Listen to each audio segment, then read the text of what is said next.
देख रहे हैं न्यूज टीवी इंडिया।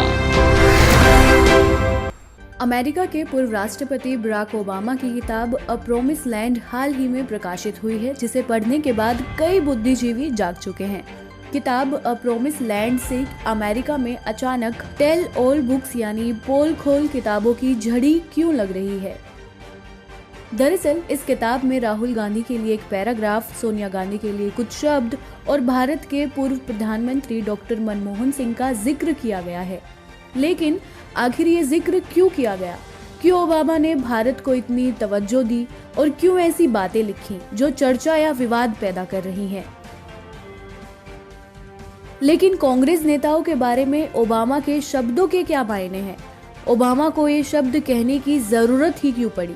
इन तमाम सवालों के जवाब तक पहुंचने से पहले आपको जान लेना चाहिए कि ओबामा ने क्या लिखा है जो बेहद चर्चा में है। ओबामा ने डॉक्टर मनमोहन सिंह के बारे में लिखा, समझदार, निष्ठावान, ईमानदार, सोनिया गांधी की सत्ता और उनके बेटे के लिए खतरा नहीं, भ्रष्टाचार से कोसों दूर जैसे शब्द लिखे।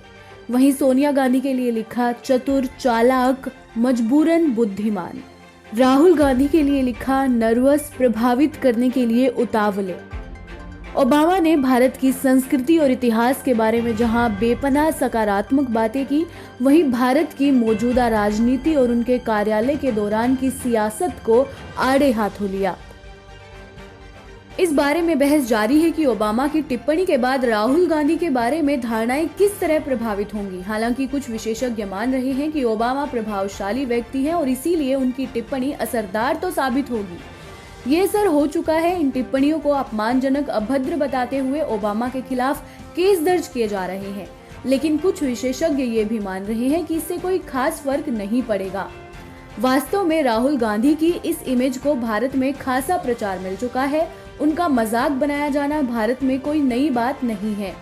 इस तर्क से कुछ विशेषज्ञ मान रहे हैं कि ओबामा की टिप्पणी को गंभीरता से लेने की गुंजाइश ही नहीं है, क्योंकि उन्होंने ऐसी कोई बात नहीं कही जो पहले से ही चर्चा में नहीं थी।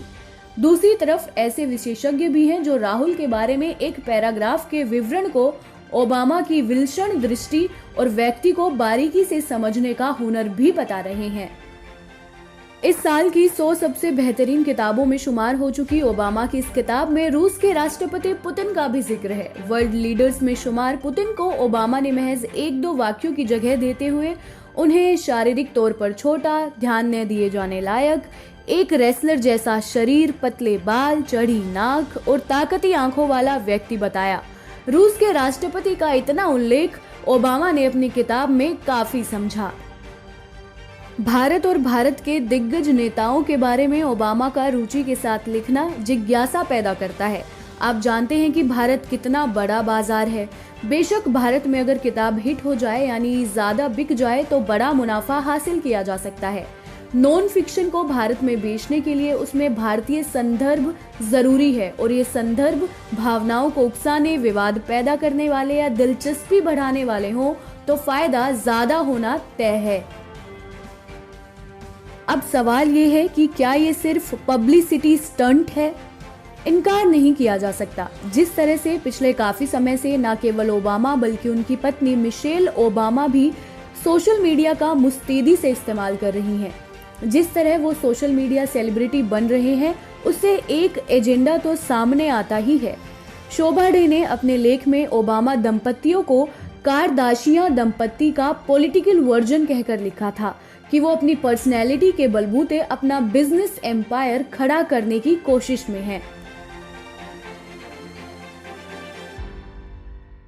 ताज़ा न्यूज अपडेट्स पाने के लिए हमारे चैनल को सब्सक्राइब जरूर करें और शेयर एंड कमेंट करना ना भूलें।